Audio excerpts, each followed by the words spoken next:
conférence.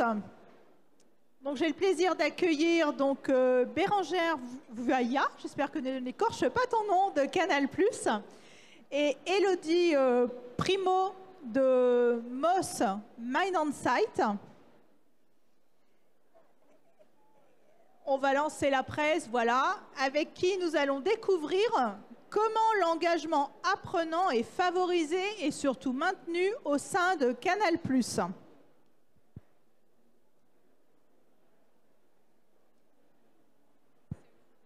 Alors, je vais vous présenter tout d'abord rapidement donc, Bérangère et Elodie. Donc, Bérangère, donc, après un cursus en mathématiques, informatique et sciences sociales, donc Bérangère a débuté sa carrière dans les systèmes d'information.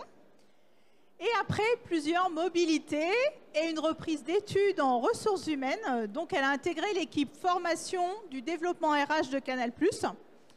Alors elle est comme moi, elle est passionnée par les questions d'éducation et de formation et elle occupe depuis 6 ans le poste de Learning and Development Manager au sein de la direction Opérations et Process Clients, donc chez Canal+. Et elle a notamment donc, initié et mené toute la transformation digitale de la formation. Et aujourd'hui, elle a pour mission le développement du digital learning pour les forces de vente et services clients pour la France. C'est cela? Et maintenant, donc, Elodie. Donc, Elodie a commencé sa carrière donc, pendant 10 ans à la direction commerciale de Société Logistique Internationale et ensuite elle s'est orientée vers la formation. Donc Elodie, elle est passionnée par le comportement humain et les sciences cognitives et elle a suivi un master en PNL, donc je pense que tout le monde sait ce qu'est la PNL, et un cursus en systémique. Alors ça, je sais un petit peu moins, mais bon. Et ensuite, Elodie, elle a créé une société de formation donc, classique tout d'abord, en animant des ateliers autour de la stratégie de créativité. Et ensuite, en l'an 2000, donc, lorsque le web est apparu, parce que nous connaissons les débuts d'Internet, donc Elodie s'est intéressée à la formation en ligne et c'est là qu'elle a fondé Moss, donc Mind on Site, en 2001. Donc bienvenue Elodie. Merci. Et donc Elodie, tu vas commencer puisque tu peux nous présenter rapidement donc, le portail de formation Moss.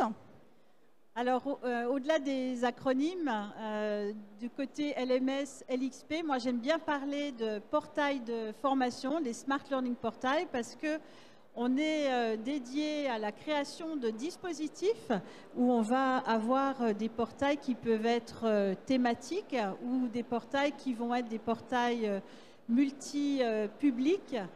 Pourquoi? Parce qu'on va adresser dans une société l'entreprise étendue. Et l'entreprise étendue, c'est former non seulement les collaborateurs, mais aussi le réseau, les partenaires et les clients. Et une caractéristique aussi, nous ne sommes pas des industriels de la formation, nous sommes des gros artisans, des bons artisans suisses, avec la qualité, le savoir-faire, on a la précision des horlogers helvétiques dans ce qu'on fait. Et notre particularité est que sur la base de logiciels standards, on va pouvoir personnaliser vraiment les portails, personnaliser aussi les fonctionnalités. Donc on a cette écoute auprès de nos clients et on est plus dans le partenariat. Et on est là pour répondre à des besoins très pointus. Alors généralement, on n'a pas forcément des clients qui débutent dans le e-learning. On est plutôt avec des clients qui viennent avec des besoins assez pointus, ce qui a été le cas de Bérangère. Après une autre expérience, elle va vous parler comment elle a évolué. Et ce que j'aime dans la présentation aussi d'aujourd'hui de Bérangère autour de l'engagement, qui est le thème de la conférence, c'est que c'est une quête, une recherche, c'est aussi donc quelque chose qui se cherche et on est dans un processus que vous allez découvrir et que je trouve très intéressant et que j'espère vous partagerez ce point de vue. Merci. C'est la fin. Donc, justement, Bérangère, donc, est-ce que tu peux nous présenter rapidement Canal+, et la Canal Academy? Oui, bonjour à tous. Juste pour poser le contexte, donc en fait, nous, on est une équipe de 7 personnes donc 6 formateurs couteaux suisses. Et, et on a pour mission donc de concevoir, développer, produire, animer, suivre, parce que le suivi est hyper important, nos dispositifs de formation, qu'ils soient présentiels ou distanciels. Donc on s'adresse à 90%. Ah ouais, cool, merci. Ouais, c'est cool. Attends, je remonte comme ça. Waouh. Et du coup, les conseillers clientèle, c'est 90% de notre cible.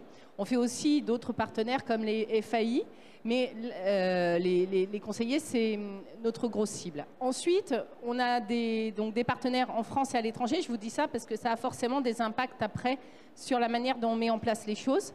On a 2000 apprenants.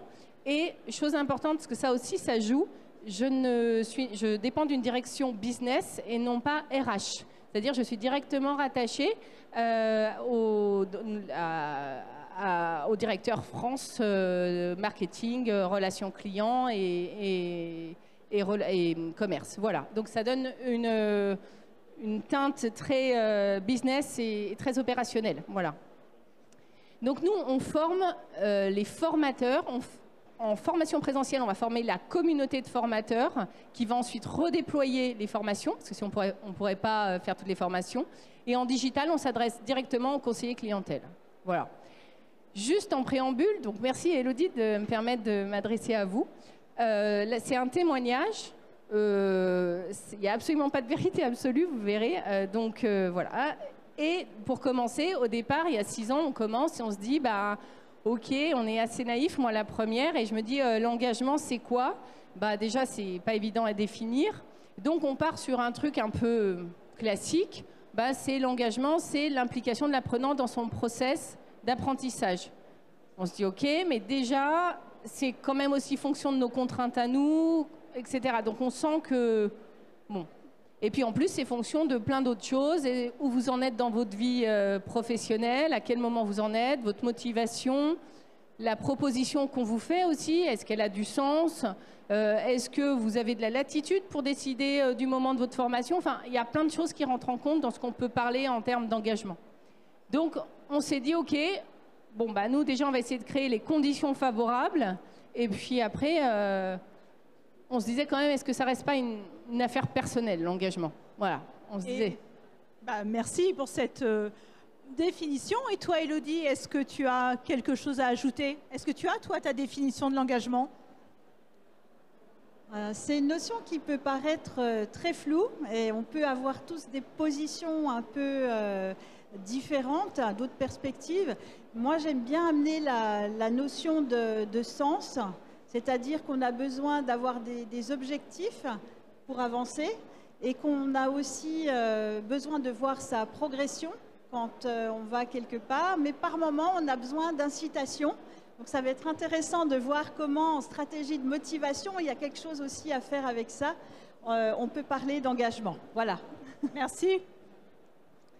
Alors du coup, la manière dont on a pensé la présentation, c'est plus, ça retrace nos 6 ans d'histoire. Donc on va commencer par une première phase que j'ai appelée l'engagement naturel.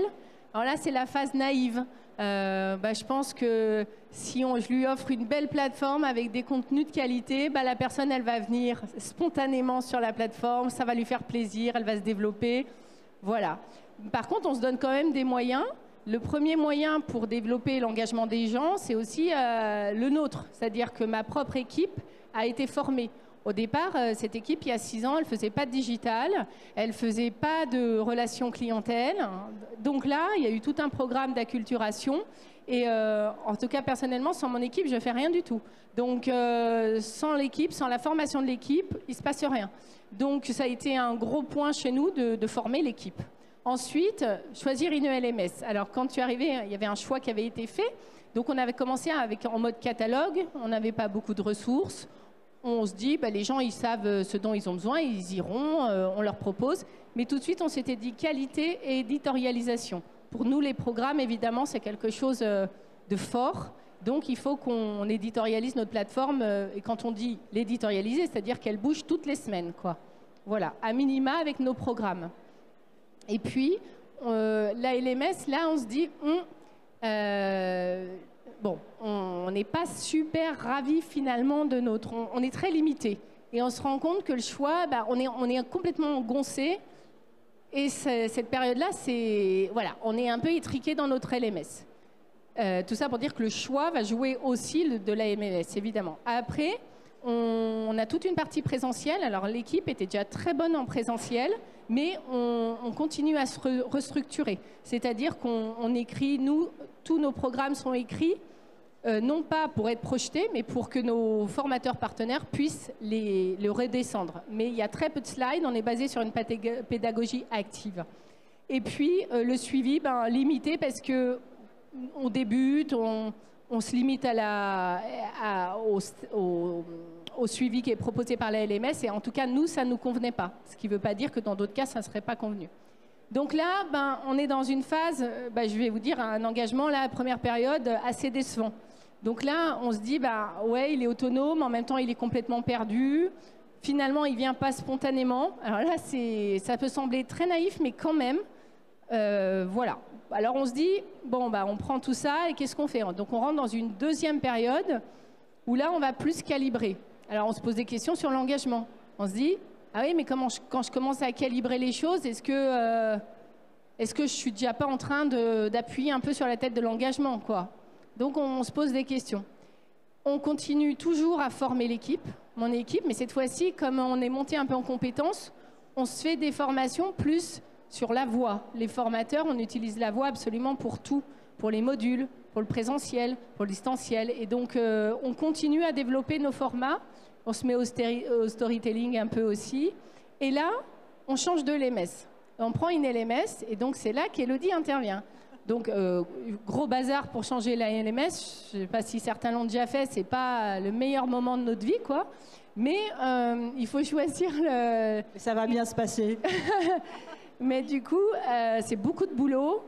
Et on trouve Mind Inside, qui, là, est une LMS à l'inverse de ce qu'on avait, vraiment, où on peut faire des développements sur mesure. En fait, nous, notre ADN, mais ça, vous le savez après, quand vous le faites, c'est qu'on a besoin d'expérimenter tout le temps, que ce soit des petits trucs. Et donc, si vous nous dites que le back-office, et moi j'ai besoin que mon équipe soit autonome, le back-office d'une LMS, pour moi, c'est vital. C'est pas juste souterrain. En tout cas, nous, si on ne maîtrise pas notre back-office, on ne peut pas faire nos mises à jour, et c'était pas tellement concevable. Donc, on a une LMS où on maîtrise notre back-office, et puis surtout, on a une équipe, petite équipe d'artisans, mais très, très professionnels.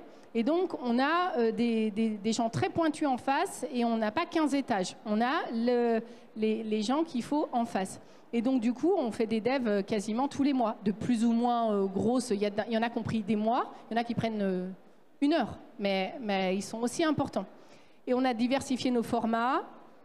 Et là, on est passé, on a commencé à thématiser. On s'est dit, les gens, pour que ce soit plus pratique pour eux, on va faire des cursus à thème et non plus catalogue. Enfin, on propose toujours le catalogue, mais on se dit, tiens, les gens n'ont pas tous la même manière de se retrouver, de vouloir être accompagnés. Donc, on commence à faire des cursus thématisés. Et puis, on évolue aussi en présentiel. On développe toute une bibliothèque d'ateliers présentiels. Le monde de la relation client, c'est quand même un monde très contraint. Donc, il faut sortir les conseillers rapidement. Donc l'idée, c'est d'avoir une formation initiale, une formation continue avec le pendant digital et le pendant présentiel. Donc on essaye toujours qu'il y ait une boucle par rapport à ça. Et puis le suivi, alors là, vu la première période, on savait beaucoup mieux ce qu'on voulait et ce qu'on ne voulait pas dans la deuxième période. Donc là, on exporte tout dans Power BI. Et on était passé, quand je dis l'engagement calibré, pourquoi? Parce qu'on s'était passé à un temps, on pilotait au temps passé. C'est une période où on s'est dit, OK, maintenant, vous devez vous former, parce que pour nous, la formation, c'est fondamental. Vous devez venir un certain temps sur la plateforme. Là, vous vous dites, bon, OK, c'est de l'engagement beaucoup moins naturel. Ouais, OK, mais après, on te laisse quand même la possibilité de faire ce que tu veux sur la plateforme. Donc, on s'était dit, c'est pas mal, c'est calibré, mais... Et finalement... oui, alors un engagement piloté par le temps, beaucoup plus de gens sur la plateforme, c'est vrai. Mais là encore, on a eu toute une réflexion parce qu'on se dit en fait, est-ce que vraiment ils font ce qu'ils doivent faire ou ce dont ils ont besoin. Et là, en fait, après, on avait les taux de temps qui étaient très, très bons, et super. Mais on s'est dit, ben non, en fait, il manque encore quelque chose, c'est qu'ils ne font pas forcément ce dont eux, ils ont besoin, mais ce dont nous, on a besoin aussi. Et donc, on passe dans la troisième période, qui est plus récente, 2023, on passe à la personnalisation. Et là, on se dit, en fait, il faut absolument qu'on personnalise nos formations, c'est-à-dire qu'on pousse aux personnes ce dont elles ont besoin au moment où on en a besoin. Et là encore, si vous avez une LMS qui est très étriquée, vous allez avoir plus de mal. Là, avec l'équipe d'Elodie, on a bossé 1 an sur un projet, donc je vais en reparler après. On continue la formation de l'équipe, toujours. Hyper important, donc là on est plus, comme j'imagine beaucoup d'entre vous, sur l'IA, avec l'IA qui vous arrive hein, de toute manière, donc on y va. Et puis on travaille aussi, on revoit notre façon de concevoir les modules. Ça, enfin, je pense que ça vous le fait, c'est-à-dire vous regardez vos modules que vous avez fait il y a 3 ans et vous faites ah ouais, ça, bah, quand on aura le temps, on va le revoir. Hein, voilà. Et donc de petit à petit, on se dit on ferait plus ça comme ça. Donc ça, en perpétuel changement. Et là, par contre, 2023, c'est l'année. Là, par contre, ça a été par exemple un gros projet sur mesure. On a, dans la plateforme, développé un système de certification de connaissances. Donc, c'est un énorme quiz, mais c'est un peu comme ce qu'on voulait le TOEFL de la Canal Academy, c'est-à-dire un niveau assez bon pour qu'il ait de la valeur. Et surtout, nous, cette certification de connaissances, elle nous permet maintenant de cartographier l'état de connaissance de mes conseillers. Parce qu'aujourd'hui, les conseillers clientèle, moi, je ne les ai pas directement. Et je ne sais pas qui j'ai derrière le poste. Et je ne sais pas où il en est dans son apprentissage. Et ça nous manquait énormément parce qu'on se dit c'est quand même pour eux qu'on fait tout ça. Et du coup, là, l'idée, c'est de pouvoir cartographier et se dire, OK, là, ce site, ça va super. Donc, s'il y a un problème dans les indicateurs, ce n'est pas un problème de connaissance. Donc, il faut aller chercher ailleurs. Par contre, si on se dit, bah, là, par contre, là, le niveau n'y est pas, eh ben, on met en place des actions de correction et des actions d'accompagnement, parce que moi, tout ce qu'on fait, c'est pour les accompagner, on est la formation. Et c'est le troisième point, c'est les parcours personnalisés. Quand vous passez la certification, automatiquement derrière, en fonction de votre résultat, soit vous l'avez, super, soit vous ne l'avez pas, et vous avez un parcours personnalisé qui se génère automatiquement. Et c'est bien automatiquement, parce que moi, j'ai 6 personnes, on ne peut pas générer pour chaque personne ce qui va bien, quoi. Et donc, ils doivent passer ce parcours personnalisé. Et après, ils doivent repasser leur certif, uniquement. Et au bout d'un moment, si les scores restent toujours bas, bah là, on aura des mesures d'accompagnement présentielles, beaucoup plus ciblées. Enfin, et dans tout ça, on a mis en place aussi une interface manager. C'est pareil. Il y avait une interface, j'allais dire, globale à tous les clients, mais nous, standard, exactement. Et en fait, on a demandé à Moz de nous développer spécifiquement le suivi de ces certifications, le suivi de ces formations obligatoires, pour demander 1/4 d'heure par semaine aux managers, parce que dans le monde pareil de la relation client, les managers, ils ont plein d'autres choses à faire. Et donc du coup, 1/4 d'heure par semaine, on leur demande, va voir ton suivi, est-ce que ton équipe a fait les formations obligatoires, est-ce qu'ils ont fait les certifications de connaissances, est-ce qu'ils ont fait leur parcours personnalisé. Donc ça, on va attendre 2024 pour s'en reparler. Nous, on a renforcé notre présence terrain parce qu'il y a eu le Covid et après, il a fallu retourner sur le terrain pour vraiment revoir le niveau de nos formateurs. La formation de nos formateurs, pour nous, elle est indispensable. On a une méthode d'animation active. Il faut qu'elle soit vraiment respectée pour être efficace. Donc, manipulée. Voilà. En termes de reporting, cette fois-ci, on change aussi d'indicateur. On ne prend plus le temps passé. On prend, est-ce que les formations obligatoires sont faites? Est-ce que les certifications sont faites? Quel niveau? Bon, là, on a un certain nombre de reporting parce que ce que je vous dis, c'est qu'avec les certifications, ce qui nous intéresse, c'est voir l'état de connaissance et les actions qui sont en place derrière. Et puis, les parcours personnalisés. Et ensuite, si quelqu'un nous dit ah, « j'ai pas trop eu le temps, machin », on va voir le temps. Mais le temps devient plus secondaire dans le sens où est-ce que la personne a fait ce dont elle avait besoin et on avait besoin. Et là, on est plus sur un engagement hyper guidé, donc qui répond aux besoins de l'apprenant et aux nôtres. C'est-à-dire, quand on a un nouveau partenariat, derrière, il faut absolument que nos conseillers puissent être au fait de ce partenariat. Et 2024, donc maintenant, on est plus...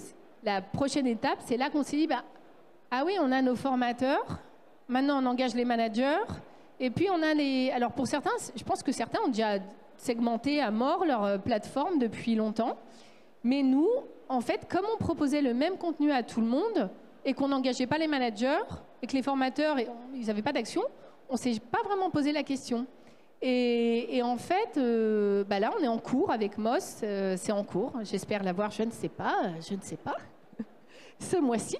3 interfaces différentes en fonction des cibles, et l'idée, c'est bien que chacun y trouve tout de suite l'information dont il a besoin. Et curieusement, en discutant l'autre fois avec une personne, il me disait, mais en fait, c'est exactement les mêmes process qu'en marketing. Oui. Tu fais du ciblage, et tu personnalises et tu fais du ciblage. Voilà. C'est persona. Et c'est exactement.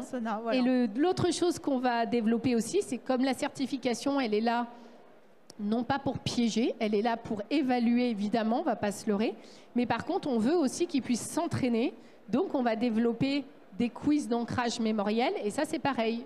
Il existe des outils pour le faire. Mais aujourd'hui, c'est possible que jusqu'à un certain niveau, on le fasse avec Elodie. Enfin, avec l'équipe d'Elodie. Et en fait, l'idée, c'est qu'on ait des quiz d'entraînement et qui ne reproposent que là où vous êtes trompé au fur et à mesure, etc. Et ça, pour moi, pouvoir le faire dans mon propre back-office, ben, c'est royal. Je n'ai pas besoin d'un autre outil pour aller pour le faire. Évidemment, je vais moins loin que certains outils. Après, ça dépend tout. C'est une question de bon sens et de votre besoin à vous. En fait, c'est ça, en fait. Tout le long, en fait, de cette période, finalement, nous, on n'a pas arrêté d'essayer des trucs. Puis, par exemple, sur le storytelling, on a essayé des choses, mais on est allé trop loin.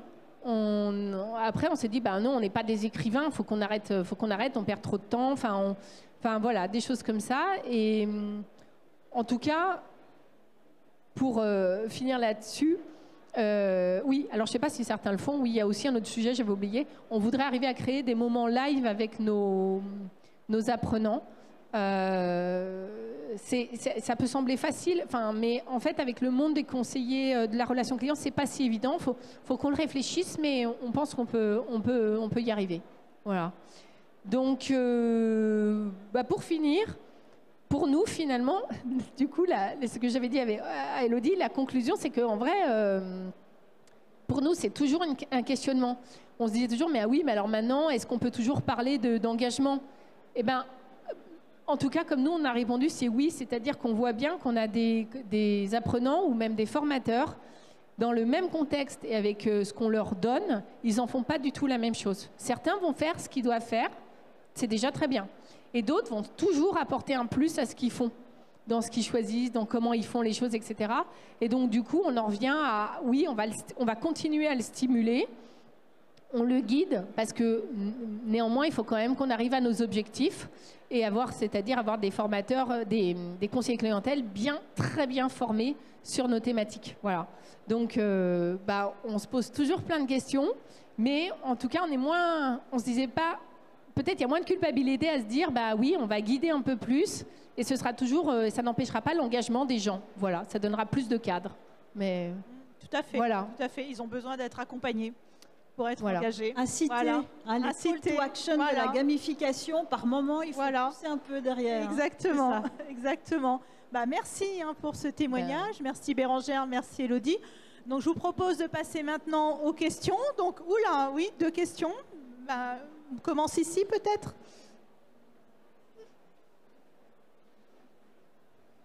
Merci. Ça serait juste des questions de contexte. C'était quoi la tranche d'âge et c'était quoi les différents types de formations au niveau de la composition des différents métiers? Genre, c'était juste conseiller, c'était que des soft skills, c'était... Oui, alors c'est pas du tout des soft skills. Justement, je suis sur toutes les thématiques que doit traiter un conseiller quand il a un client. Donc c'est de la finance, c'est de la technique, ce sont des offres, c'est nos produits et services, c'est de la rétention. Il a une 12aine de thématiques. Les certifications, on ne les fait pas sur les 12 thématiques, sinon ils seraient épuisés. On les fait sur 4 qui sont fondamentales pour nous. Et la tranche d'âge, c'est plutôt des jeunes. Il y a beaucoup de turnover, mais il y a quand même aussi des sites où il y a de l'ancienneté. Ça dépend des partenaires et des endroits. Ouais. Merci. Voilà. Une autre question là-bas. Laetitia, je t'ai reconnue.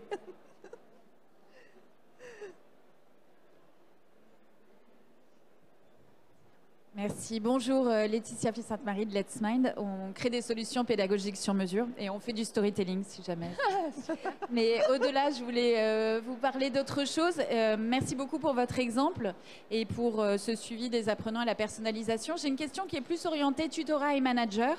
J'aurais aimé savoir si les tuteurs, s'ils ont des tuteurs ou des managers qui les accompagnent et si du coup, ils sont aussi eux-mêmes accompagnés dans un parcours de certification et d'évaluation qui leur permettent d'accompagner les stagiaires et du coup les apprenants. Oui, alors le fait que ce soit des partenaires, que nous on travaille avec des partenaires, il y a toute une partie qui n'est pas dans mon scope. Parce qu'en effet, et c'est ce que vous décrivez, les programmes de développement des managers et des suivis, ils sont chez le partenaire. Néanmoins, il y a une zone où moi je m'occupe, je dois développer leur conseiller clientèle, donc forcément il y a une zone où on se rencontre. Et avant le Covid, on avait commencé à développer du micro-coaching, c'est-à-dire sur les managers, on allait et on avait une technique de micro-coaching pour leur dire, ben voilà, comment tu peux, parce qu'une fois qu'on a fait la formation, la personne va en prise d'appel, derrière, elle a besoin d'un accompagnement, ils le font, il y a des pépinières, etc. Mais néanmoins, si en plus il y a une technique pour faire un feedback sur un élément, à chaque fois un élément, et on avait commencé à le faire. Et pour tout vous dire, en fait, je ne l'ai pas mis là, mais avec mon équipe, on en a reparlé. Si on arrive à bien embarquer les managers tels qu'on veut le faire, l'étape d'après, ce serait de faire revenir ce micro-coaching pour pas interférer avec leur suivi et ce qu'ils font et ce qu'ils mettent en place. Mais en effet, ce micro-coaching, il me paraît hyper important. Voilà. Merci. Une autre question? On a 3 minutes encore. Ah, il y a monsieur. Ah oui, une question ici.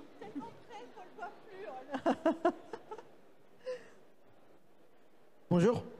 Est-ce qu'en 6 ans, vous avez vu une évolution de la satisfaction des apprenants en termes de chiffres? Est-ce que vous, dans les datas que vous voyez, vous vous rendez compte qu'il y a plus d'apprenants qui vont au bout, qui sont connectés sur la plateforme? Et également, d'un point de vue qualitatif, est-ce qu'ils vous font des feedbacks sur la qualité de votre plateforme? Oui. Eh bien justement, c'est un très bon exemple parce qu'au début, notamment dans la phase 1, on n'avait pas de retour de nos apprenants. On était hyper frustrés. Donc du coup, on avait très peu. En fait, vous aviez une possibilité de faire un petit feedback parce que moi, je les ai jamais en live. Par contre, je les ai uniquement avec ce qu'ils peuvent me dire sur la plateforme. Et en fait, on avait zéro retour, quoi, quasiment. Et donc, pour mes formateurs qui se défonçaient à faire des contenus, etc., c'était hyper frustrant. Et là, voilà un petit dev qui n'a pas pris longtemps, mais qui a changé notre vie. C'est qu'on a dit à Amos, non, mais c'est pas possible, la fenêtre pour donner... Enfin, c'était pas pratique pour nous. Il fallait... Vous faisiez votre contenu, après, le contenu se fermait, on vous disait que vous l'aviez fait, mais si vous vouliez donner une appréciation, il fallait recliquer dessus, faire l'appréciation. Et en fait, ce qu'on a dit non, ça va pas du tout. Une fois qu'il a fini, propose-lui automatiquement. Et là, ça a changé notre vie. Et là, on a vu le taux de satisfaction qu'on a pu mesurer sur les... Donc là, oui, là, on a vu qu'ils étaient plutôt très contents. Après, on a vu aussi des évolutions dans les formats. Ils sont très preneurs des vidéos, évidemment.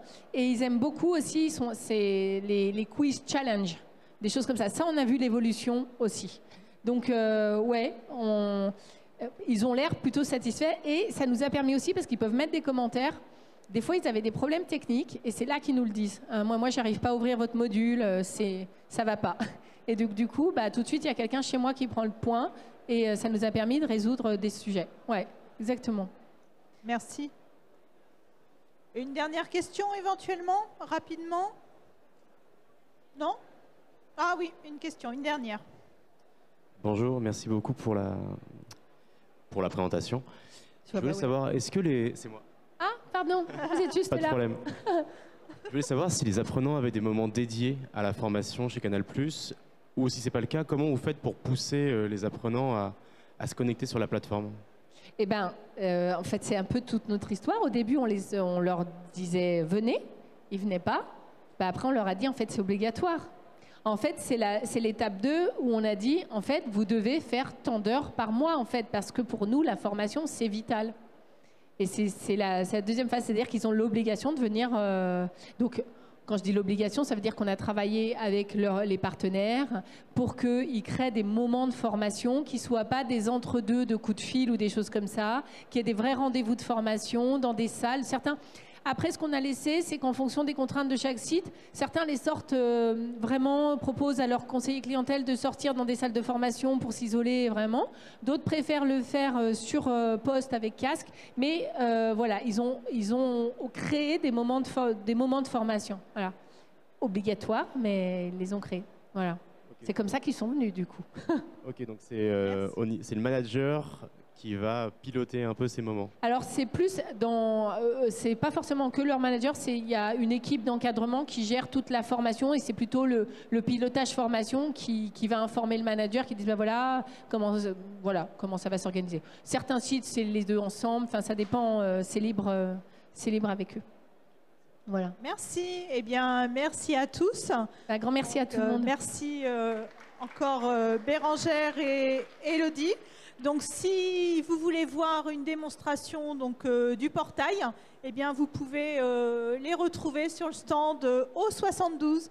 Merci à tous et très bonne fin d'après-midi.